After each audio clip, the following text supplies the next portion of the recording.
My name is Adam, and this is the story of how I slept with a mermaid in human form, and how it changed my life forever. It all began on an ordinary summer evening by the shore, where I often retreated to find solace after long days. The rhythmic crash of the waves and the salt-kissed breeze had always calmed me. That night, however, the ocean seemed different, almost alive, as though it were whispering secrets I wasn't meant to hear. The water shimmered under the moonlight, its surface eerily still, broken only by the faint ripple of movement. I should have left when I noticed the strange tension in the air, but instead I lingered, drawn to the mystery. I first saw her when I was walking along the beach, her silhouette framed by the moon's silvery glow. She stood at the edge of the water, her long dark hair cascading over her shoulders, and her presence felt both alluring and otherworldly. I couldn't see her face clearly, but something about her made it impossible to look away.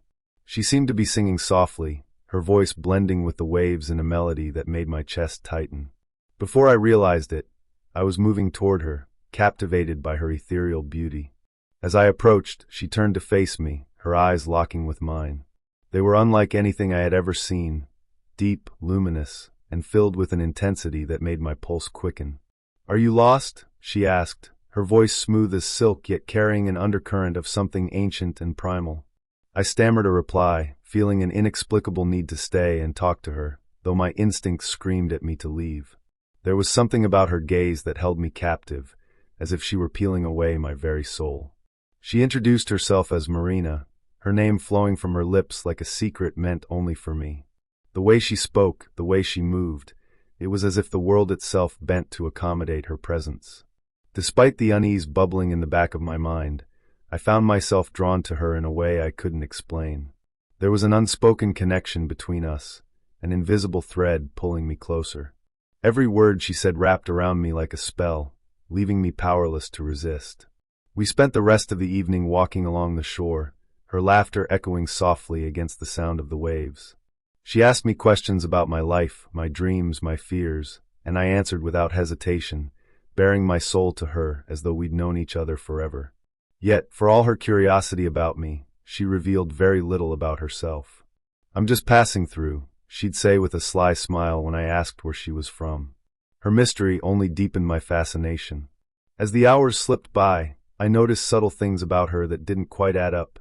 She moved with an almost unnatural grace, her feet barely leaving prints in the sand.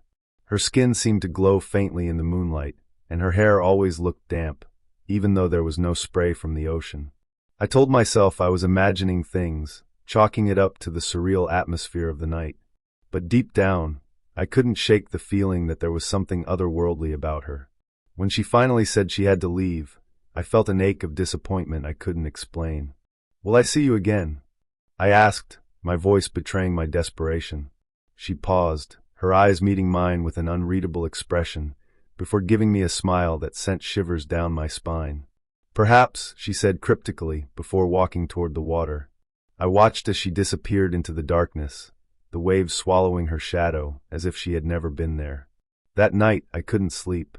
Every time I closed my eyes, I saw her face, heard her voice, felt the strange pull of her presence. I tried to convince myself it was just a chance encounter, an infatuation that would fade with time. But her image lingered, haunting my thoughts and invading my dreams. It was as though she had left a piece of herself behind, lodged deep within my mind. The next evening, I returned to the beach, hoping to find her again despite knowing how foolish it was. To my astonishment, she was there, waiting for me as though she had expected my return. Her smile was warm, almost inviting, yet there was a darkness in her eyes that made my breath catch. "I knew you'd come back," she said softly, as if she could see straight into my heart. And just like that, I was lost to her all over again. Over the next few days, we spent every moment together, and I became intoxicated by her presence.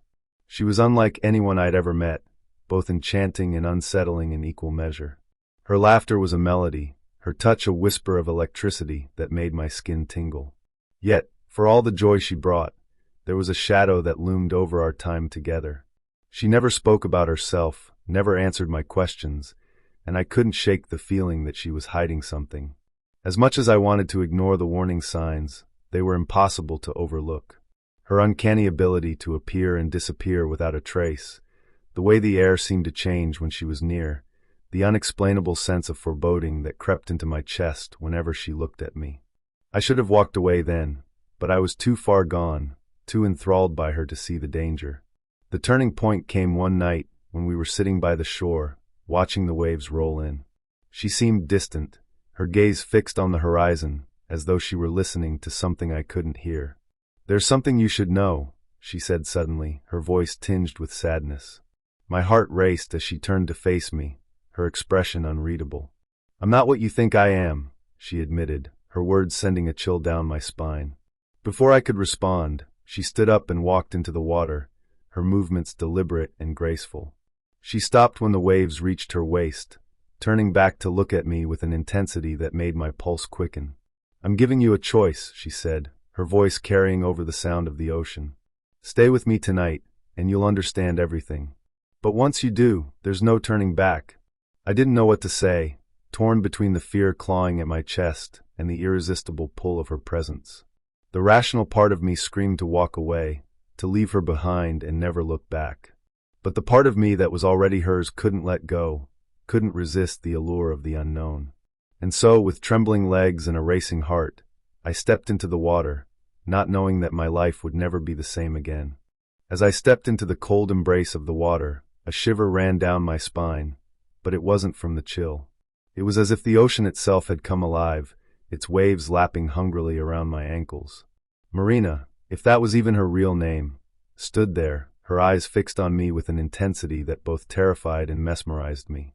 She reached out her hand, and without thinking I took it, feeling a strange warmth radiating from her skin despite the icy water. "You're brave," she whispered, though her tone carried an edge that made my heart pound. She led me deeper into the sea, the water rising to my waist, then my chest, each step heavier than the last. The further we went, the more the world seemed to blur, the shore disappearing into a fog that hadn't been there moments ago. The air grew thick, carrying a salty tang that burned my throat and filled my lungs. I wanted to speak, to ask her where we were going, but the words caught in my throat. Her grip on my hand tightened, and her gaze bore into mine, silencing any protest. Then, without warning, she stopped, her body still as a statue as the waves swirled around us. "This is it," she said, her voice barely audible above the crashing surf. I looked around, but there was nothing, just endless water stretching in every direction. Panic began to set in as I realized how far we'd come, how isolated we were. "What are we doing here?" I managed to croak, my voice trembling with fear. Her response was a sad, knowing smile. "You'll see," she said softly, and then she began to hum, a low, haunting melody that seemed to resonate through the water itself. The sound was otherworldly, pulling at something deep within me, stirring emotions I couldn't name. As she sang, the waves grew calmer, the water around us glowing faintly with an ethereal light. It was beautiful, hypnotic, and for a moment, all my fear melted away. I was completely under her spell. But then I noticed the shadows beneath the surface, dark shapes moving with impossible speed. My breath hitched as one of them brushed against my leg, its skin cold and slimy. "What was that?" I asked, panic creeping back into my voice.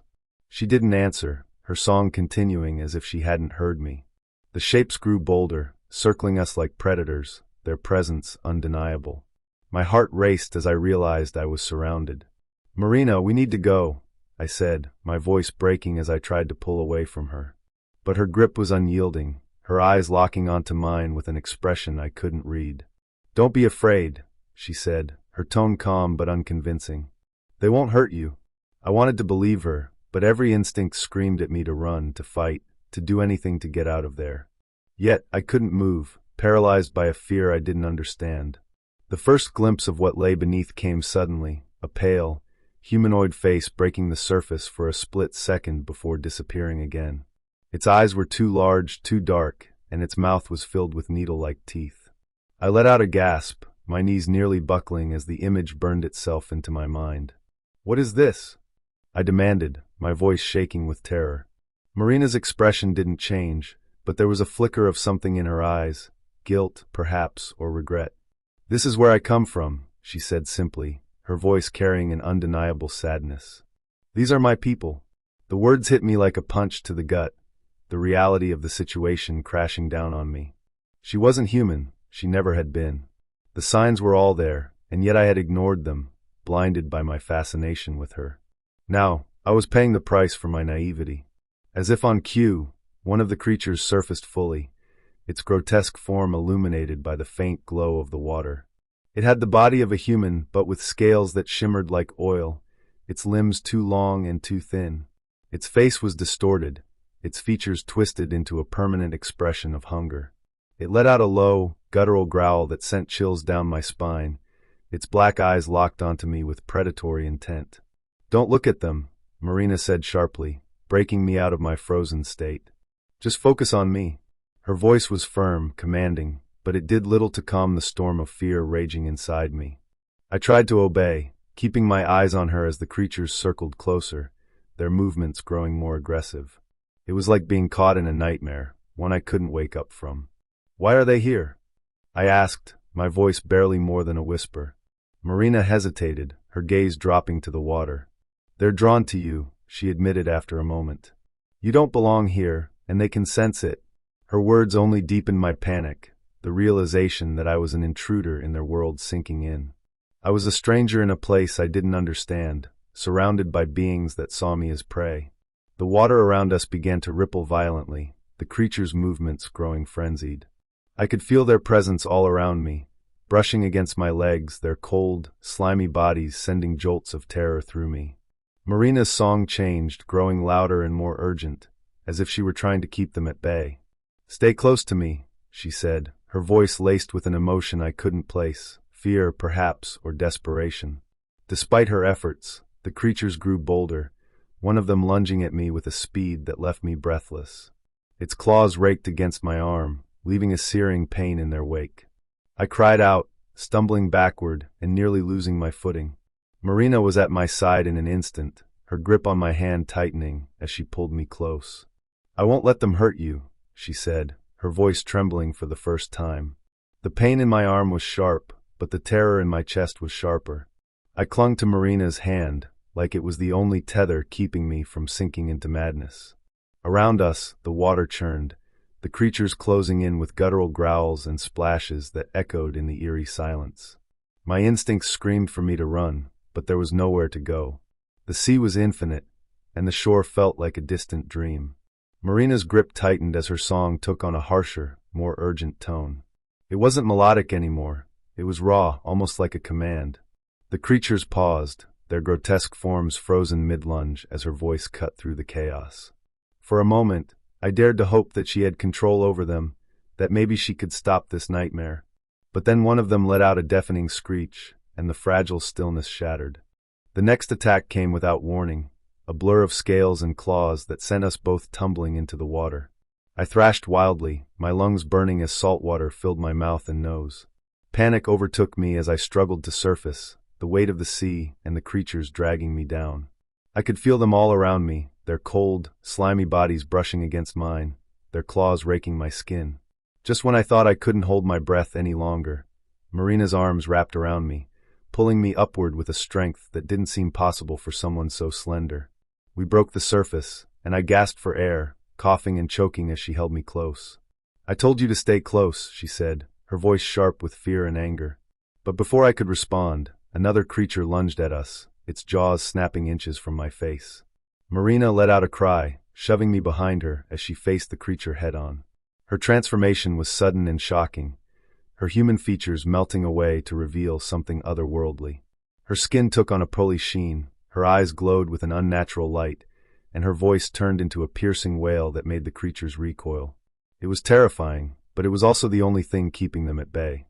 I watched in stunned silence as she battled the creatures, her movements graceful yet savage. She slashed at them with razor-sharp claws, her song turning into a haunting chant that seemed to weaken them. The water glowed around her, a radiant light that pushed back the darkness. For a brief moment, I saw her not as the mysterious woman who had lured me here, but as a warrior fighting to protect me. But the creatures weren't giving up. They regrouped, their snarls growing louder as they surrounded us once again. Marina turned to me, her glowing eyes filled with urgency. "You have to leave," she said, her voice firm but tinged with sadness. "I can't hold them off forever." Her words hit me like a punch to the gut. Leave? How could I leave her here alone to face these monsters? I'm not leaving without you, I said, my voice trembling but resolute. She shook her head, a pained expression crossing her face. You don't understand, she said. This is my world, not yours. You're not safe here, and you never will be. Her words cut deep, but I couldn't accept them. She had brought me here, and now she was telling me to abandon her? It felt like a betrayal, even if it was for my own safety. The creatures closed in, their growls and snarls growing louder as they prepared to attack. Marina turned back to face them, her glowing form a stark contrast against the dark water. Go, she shouted, her voice carrying an authority that left no room for argument. Follow the light, and don't look back. I hesitated, torn between my desire to stay and my need to survive. Then the light appeared, a faint, golden glow in the distance, flickering like a distant beacon. It was the only thing visible in the darkness, the only sign of escape. Marina glanced over her shoulder, her eyes locking onto mine one last time. Run, she said, her voice softer now, almost pleading. I'll hold them off. Her words broke something inside me, but I knew she was right. With a heavy heart, I turned and began to swim toward the light, the water dragging at me like it didn't want to let me go. Every stroke felt like a battle, my muscles burning and my lungs aching as I pushed forward. Behind me, I could hear the sounds of the fight, the snarls of the creatures, Marina's haunting song, and the splashes of water as they clashed. It was chaos, but I didn't dare look back. The light grew brighter, closer, until it consumed me entirely.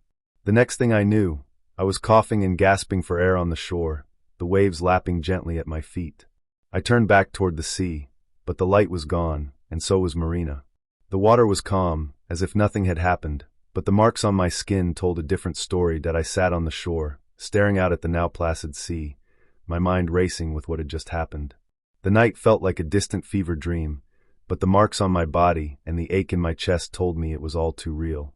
Marina was gone, and with her a piece of my soul. Questions swirled in my mind. Who was she truly? Why had she brought me into her world only to send me away? And would the creatures she fought ever reach me again? I had no answers, only a deep sense of loss and gratitude for her sacrifice. As the sun rose over the horizon, its golden light breaking through the darkness, I knew one thing for certain. I had survived. But at what cost? The haunting melody of her song lingered in my ears, a bittersweet reminder of the mysterious woman who had risked everything to save me.